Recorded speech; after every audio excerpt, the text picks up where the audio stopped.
right, we're going to go ahead and get started. Thank you for joining us. The title of this session is The Fear of Getting It Wrong, the importance of prioritizing diversity in marketing. Let me tell you a little bit about what to expect before I introduce our moderator. BECA Future Leaders, sitting up here with us, are going to discuss the importance for brands to attract, grow, and invest in diverse marketing talent and to tell authentic stories that are relevant to the diverse communities and cultures within which we live. You're in for a real treat. I'm excited for you. Our esteemed moderator, who needs no introduction, Jerry. She has served as a CMO for several Fortune 100 companies.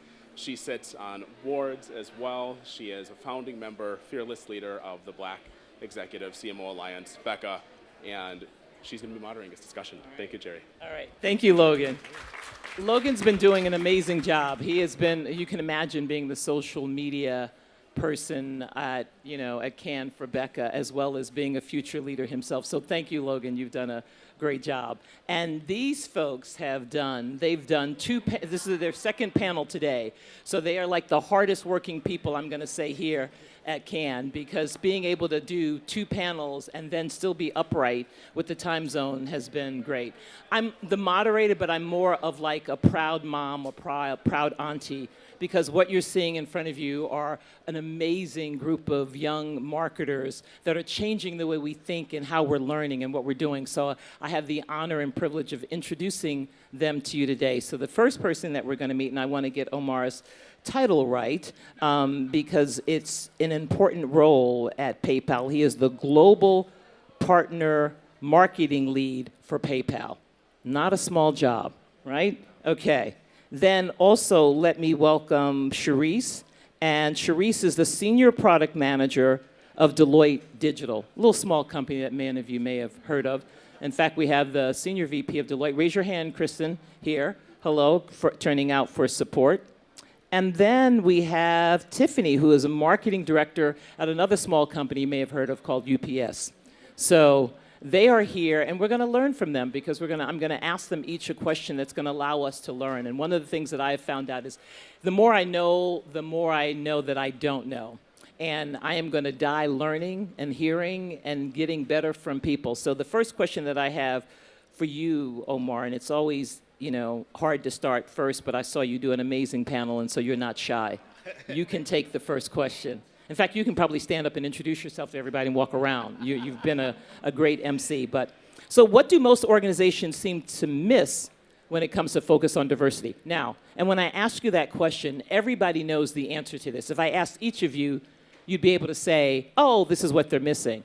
But what Omar is going to tell us is what it's missing from having been in the spot, having seen his organization and other organizations, so it doesn't necessarily have to attribute to his organization, but what he's seeing around what it's going to take to retain, engage, and motivate someone like you.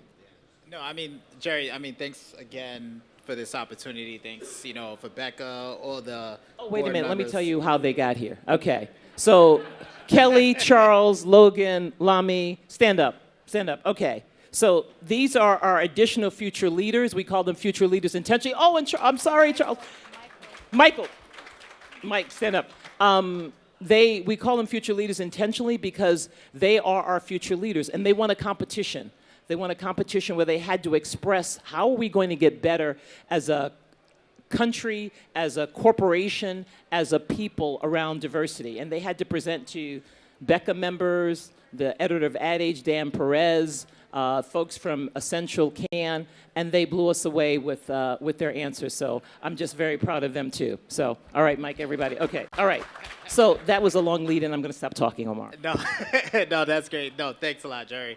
I think when it comes to what are people getting wrong, what corporations sometimes get wrong, I've heard a few times, especially, since 2020, there's been a lot of spotlight on, diversity, on the importance of diversity, and everyone's saying, we need to diversify, we need to be inclusive. The difference really in diversity, I heard this the other day, diversity is getting invited to the party. Inclusion is, being taken to the dance floor and dance with. So it's really not just bringing people into a certain level. It's not only bringing them in, fostering them when they get there, understanding where your talent pools are. A lot of time organizations get very stuck on these are our key schools that we go to, and then for instance this is completely off the cuff. Like Alex in the back, him and I went to Stony Brook together, and it's a state school in New York, and majority of like Fortune 500 companies say no. We go to NYU. That's all we're going to, So it's really understanding that there's talent everywhere. And everywhere that you go to, a lot of different campuses you go to, you're going to get people who have a lot of different experiences. Like my family's Caribbean, so I'm working at PayPal now, and my experience with sending money is a lot different than a regular American who, like, I know what it is to stand on a line at a Western Union and send money to Jamaica. It's not fun. Now it's a little easier, but filling out that long paper as a kid sending money is very challenging. So when you have people from these diverse backgrounds, there's a lot of ROI in that. And I think people also, they look at like diversity inclusion of, oh, I have to do it. But it's really something that's going to have a huge ROI in the business and going to help you be able to reach those people in different communities. The U.S. everywhere is very diverse now, so you need a marketing organization, a strategy organization that understands different parts of the market so that they can help you to actually reach those people. And also, as I said, when you get those people in, you don't want them, at one level. And then I look at your C-suite, and your C-suite looks nothing like, the people who are on the ground actually doing the work and making decisions. Because we've seen, and I don't need to point out specific examples. But if you want to, that's okay. No. But we've seen where organizations try for certain holidays to market the holiday, and it's very evident that they didn't have someone diverse in the room to be able to, tell them that I see what you're doing, but let's not do that. Let's do this. So it's really a benefit to the company and the organization, and if they're not being diverse, they're doing a disservice to themselves. All right, so we're going to go deeper because we all know the need, right? The business case has been stated a million times. People know, it's kind of like everybody knows what they need to do to be healthy, to lose weight, we all know, right? And so when you talked about, I like what you said about the schools you recruit at. So one of your pearls is that expand the number of schools and the type of schools that you recruit at to find diverse talent. Right. Like, don't just go to the usual suspects. And not even, like, of course, you want to, look at HBCUs, but like what we've seen, because I'm actually on a board initiative that's actually trying to increase that at PayPal. And I think even when people start going like a little layer down, they'll say, well, we'll go to Morehouse and Spelman. But you can also hold up. I'm not. You're talking to a Spelman grad here. I know. I chose my words. All right. Okay. I chose be careful. my words. Right. I chose my words. Okay. I've chosen them carefully. You want to make sure that you're not only going there. There's a lot of talent. Like there's a lot of talent at HBCUs, at state schools, at Ivies, of course. But you have to be able to. You have to do the work. You have to have people who want to do the work and find those pearls and those people to bring them in. And when you have them in, which is what you were referring to, Jerry, you have to foster an environment that's really going to help them grow. Right. We were talking about it on the walk, that, you find out, you give them the platform where they can tell you, hey, this is what I'm really interested and passionate about. And if it aligns with the business, you have to really help them be able to achieve that so that they say, hey, you know what? I could go somewhere else, but I have Jerry as an advocate who's really allowing me to work on things that I'm passionate about. I'm going to stay. I'm going to try to grow here. And then it helps the organization because at the end of the day, when we have open recs, who's the best person to refer someone to your company? Someone who's already there. They can speak to this person's personality, who they are, and then they can speak to the culture of your company. It's definitely, like for us here right now, if someone was to come up to Alami and I, we're both at PayPal, someone to come up and say, hey, what's the culture? I mean, I don't need to speak to it. They've invested in us and being here, so that they invest in the people that work there. So speaking of Lami earlier today was talking about, the supply versus the demand, right? And so you said, you know, you need to. How do you find you? It is like, how do we find the Omars of the world out there? Because everyone's looking. There's only everyone's one. ever. Yeah. Well, right. There's only Someone one. like Omar like. How about that? But how do organizations find you? That is. I think really it's not organizations finding me. It's creating and making sure your brand speaks to that individual, and they will find you. You know, there are certain companies, especially when I got out of business school, that I was looking at and I said, you know, this is the brand that I want to work for. Like, I'm a person, if I'm not passionate about it, I can't work on it. So sometimes that works, sometimes it doesn't work. You know, so when I was looking at brands, I wanted to work at brands that I knew, one, I could grow. Of course, as a marketer, you want to go somewhere where you're not going to be doing the same thing. You want to have the opportunity and the budget and the reach to be able to do big marketing programs, but you also want a brand that speaks to you. Like, as you get into your career, you understand, hey, you know what? I not only could work hard to make sure this brand is successful, I want to do that because I believe in their mission. I believe in like who they are, what they bring to the table. You know, when things happen, you know, are they going to be one who's going to be quick to respond, not going to respond at all, or respond badly? Because there are definitely brands that you know are going to be quiet on some issues, and you know, is that something that you as a person are okay with? Can you still be proud to work for the brand if they're doing that? So that's how they choose brands. Like, Right. people will find you. There's a reason why there's certain brands very high demand, and people Right. want to work there. They want to invest their time. They want to grow their career there. You know, yes, it's a job. I mean, we all got to get paid, but Right. there's a lot more to that. Right. I would say you're right. I think you have to be relevant to but companies still have to find you, but we'll come back to that. Okay, so Charisse, I've got a great question, and I love this question. I get asked it, and I'm really interested, and I love that we came up with this when we were brainstorming, but we're often the only one. We call it the lonely only, one of very few in a room, in the seat. How do you balance providing the right input to keep your organization on track versus feeling like you're speaking for the whole race? Because as black leaders and black marketers and black professionals, some people feel it an obligation that they'd rather not have. Like, can I just do my job? Why do I have to speak for my whole race of people? And some people see it as a badge of honor. Like, I am happy to be in this room because it's not about me, it's about opening the door for others. So how do you think about that, Charisse? Yeah, so I think the first thing that comes to mind is the concept of balance.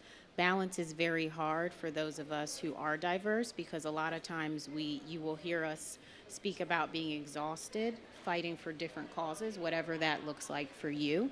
So I thought about it, and I think there's a couple key concepts we should think about as being either diverse or allies of those who are diverse. First of all, we need to be inviting.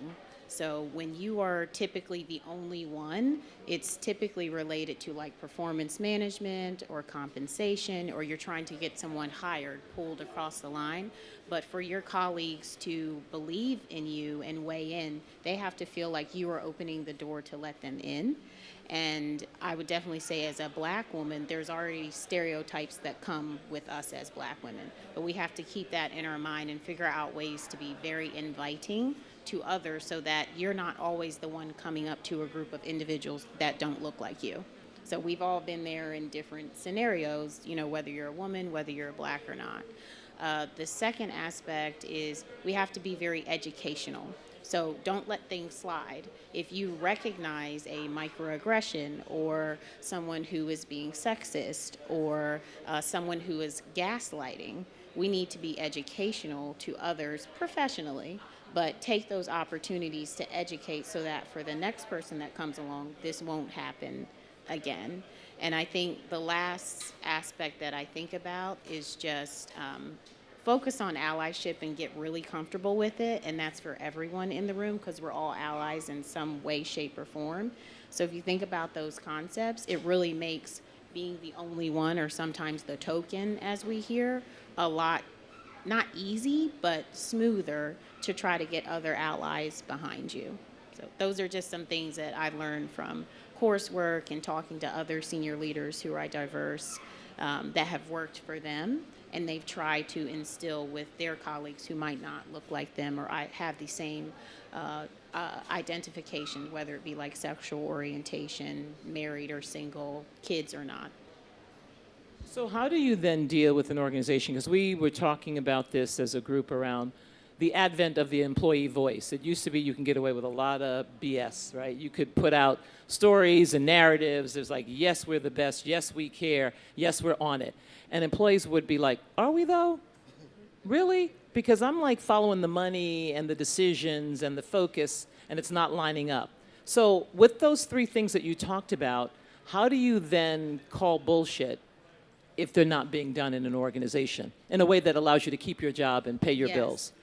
So my term for it is tap into the right levels at the right time. So there are times when things happen on the job, or, you know, if I'm volunteering, you need to talk to your direct supervisor or leader who's your boss. There are other times when you may have witnessed something on the job and you need to pull in a more senior person. Know what level is appropriate when, because a lot of times, especially in this era of everything that's happened with George Floyd and like Stop Asian Hate, we all become very reactive easily when things, you know, don't quite sit right. But you have to understand what level to go to, and that's typically how I deal with it. I got to know which card, kind of which level to pull at what time. And then again, it kind of goes back to having an ally. Like, have an ally who you know has influence for you, because it's not always going to be someone who's in your specific area or who looks like you, but you'll figure out who the allies are with the influence when you need it. And then lastly, just being selfless. They might not be able to fix it for you, but the next person who comes along that has the same identification as you, you can help support that other person. And it might be painful, but it will help that generation behind you. Okay, so Charisse, you talked about knowing what's appropriate. I'm still learning what's appropriate. Like I So never, am I. I never. But I'm going to ask you the question because you said you have to know what's appropriate. I have burned myself many times because I was reacting on emotion as opposed to tact and, you know, like just gut. It's just a gut reaction. How do you know what's appropriate and when to go in an ally versus when to use your own voice to speak truth to power? I think the main thing is recognizing who your audience is. So there are certain things related to DEI some audiences will respect and they'll take action on. And there's others who will be like, oh, well, we're working on it. So you got to recognize and accept that you're not going to be able to fix every issue. And that's really how I know what's appropriate. The other thing is you'll meet individuals who are willing to share their experiences, whether it's around promotion, whether it's working with individuals who shouldn't be leaders. The list goes on, but understanding how to find that community and work with those individuals, that's how I figure out the appropriate thing. And then the old school, by the book, is like, what's in the policy? So how do you find the allies? How do you find the right people? Because you walk in the door, you want to do a good job, you've been recruited. How do you find the right people to have the conversations with? Yeah, so I just try to not go to the stereotypical groups for whatever business you work in. If there's an acronym for a DEI-related event that you've never, show up to their events, because that's what even if you're just there and you're silent, just trying to learn, it speaks a lot more than saying that you'll do a lot and then you never show up. And showing up can be in different forms. So in my career, I've had sponsors who won't talk a lot about DEI, but if I need help with promotion, if I need help with navigating a performance conversation, a compensation conversation, moving to a different account, those allies will behind the scene put their foot down and show up in different ways. So you gotta be respectful of the way that people show up to support you with whatever your DEI needs are. Okay, great. And when I come back, I'm going to ask you what happened when people said we're working on it and you didn't think that they were working on it. I'm gonna have you think about that. Yeah, we're working on it. Okay. So Tiffany, how can companies prepare to address issues within diverse communities proactively? Like, how do you get on your front foot versus reactively? Because we saw a lot of reaction, right? And now Right. it's about how do you make that real? Thanks, Jerry. So when I thought about this question, I first went back to the George Floyd murder, where a lot of companies reacted, and later we found out that the programs that were created, they didn't really achieve the results that they planned to achieve, and that showed that they didn't have a plan in place beforehand, and there's a need to be proactive. And to me, being proactive means being intentional. And in order to be intentional, you need to first invest in your diverse talent. So a lot of people, they're thinking about the community and what they can do, which is important, but what have you done with the people that are right there under your nose? A good example that I can speak to is, let's say there are people who will donate to these mission trips across the world, but what are you doing in your city, in your state? So the same thing applies with investing in your talent. Are they getting paid correctly? That's automatically going back to the community if their salaries are correct. But also making sure that people are in positions where they can be promoted. I think we spoke about it a little earlier in the first presentation, but there could be a lot of diverse talent or black people at lower levels meeting your diversity numbers, but if they never have the chance to get promoted, then you got a problem.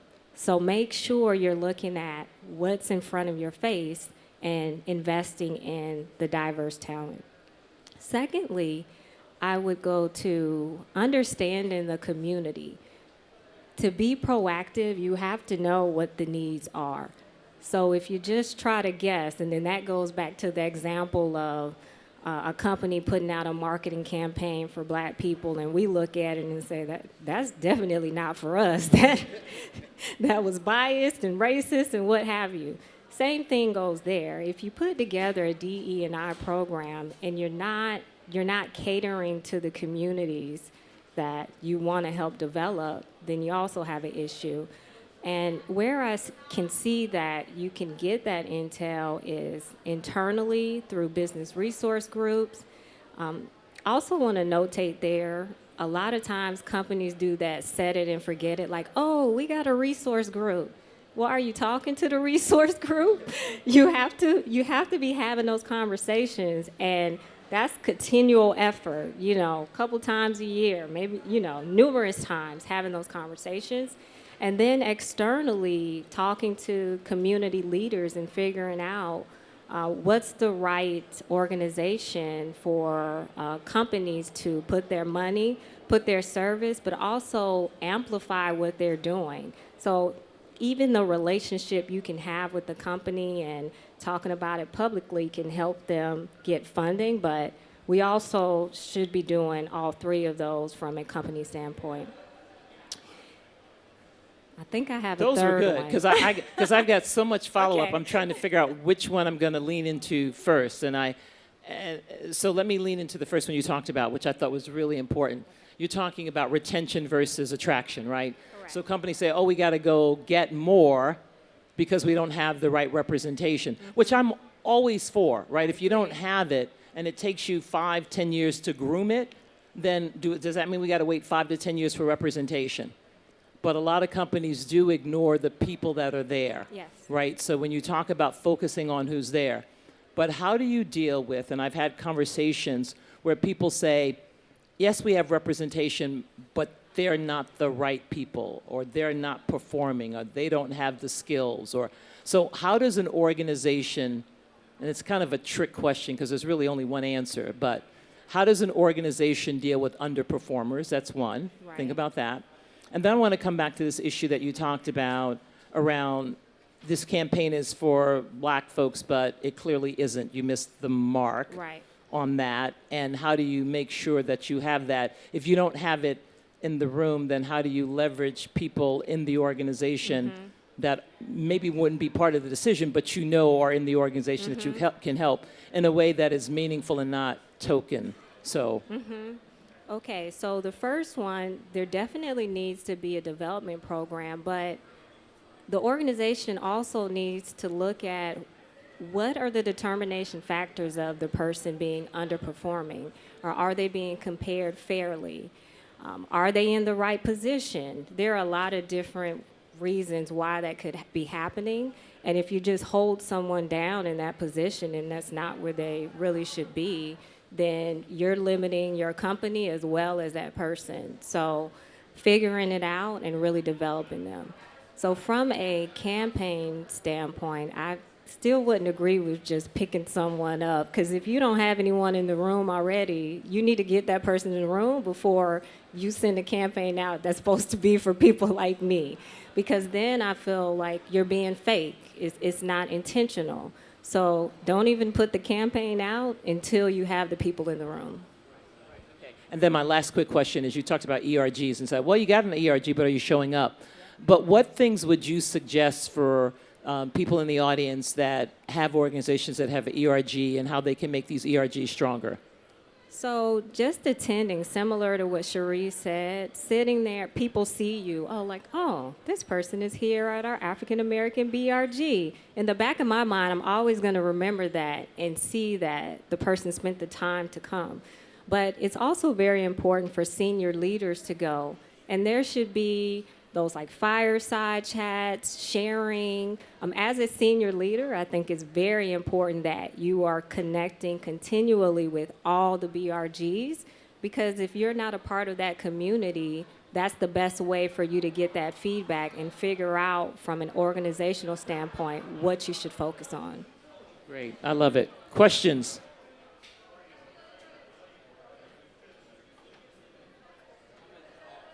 Hold on, Kristen, will you introduce yourself, ask your question? My name is Jean-René. I am the Chief People Officer over at UTA. First of all, nice to meet you also. Nice to meet you. First of all, great set of questions there. It can go so many different ways. I do want to address the performance one. I think as an organization, or organizations just need to make sure that they're being consistent about what poor performance is. Because in that way, you can actually address it and make a decision when you need to make a decision. All too often, organizations are not consistent. And therefore, when you're then isolating people of color, it becomes that much more challenging to address it, which typically means that they leave those individuals in the organization rather than act on them. And then that sends a ripple effect in terms of what it means to hire, promote, and develop other talents in the system. So I think we just need to make sure that we're doing a better job consistently of identifying what poor performance is, so we can nip that in the bud. There's so many different ways to go in this conversation today, so I appreciate the conversation. I'll just stop there. Amen. Amen. Because when I said to Tiffany, there's only one answer, like performance is performance. If you have clear standards, if you're not meeting them, it does not matter who you are. So thank you for that. Julius Robinson, Chief Marketing and Sales Officer, Marriott. How are you? Good to see you. Great panel. Well, I was just going to say the other only answer is to get more people into the BECA development program. That's all I wanted to say.